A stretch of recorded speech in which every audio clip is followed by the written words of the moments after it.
Daghang panginabuhian ang apektado tungod niining pandemya, apan ang mga Pinoy na ila sa pagka-resilient ug pagkamamugnaon aron padayong magpakabuhi. Kining 27 anyos nga event host ang pag-bake ug pagpamaligya og torta nga nindot usab pang regalo ang gibuhi sa pamilya. Kini ang report ni Femery Dumabo.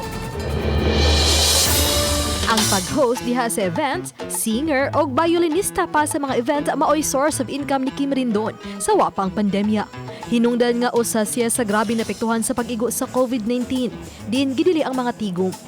Ug dinhi nakalingi sa iyang gigikanan sa lungsod sa Oslob. Kansang kabanay mahiligon sa paghimo og torta.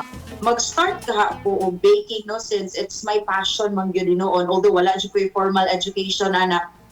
And then ganahan po ko, inclined po ko mag-promote og mga local products from my province, which is Oslo. Dili gani siya puol. Unya aside sa dili puol, kanang easy ra kay siya kaunon kay we all know nga kasagaran gyud mga karaang tao, mga senior citizens ang mahilig gyud mo kaon. Matud ni Kim nga usa-usab kini sa iyang tabang pag-promote sa Oslob. Dili lang isip tourist destination tungod sa mga botanding, apan tungod sa lamiang pagkaon. Gihimo niyang packaging nga maayong irigalo o ipanghatag sa bisan unsa nga okasyon. Makalagkalag man, ma-birthdays o kaha Pasko. Sa napo ka torta, mapalit kini sa 200 pesos. Any kind of occasion, dili kinahanglan na mahal ang inyong ihatag sa inyong mga mahal sa kinabuhi, especially karon nga pandemic.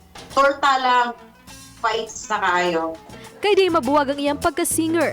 Usahay, pakapinan niya og kanta sama sa iyang gidalit kanato mga kapuso. From now on, our troubles will be miles away.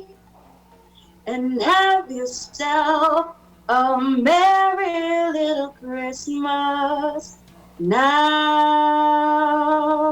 Uban ni Cleofer Lumayag. Ako si Femery Dumabok.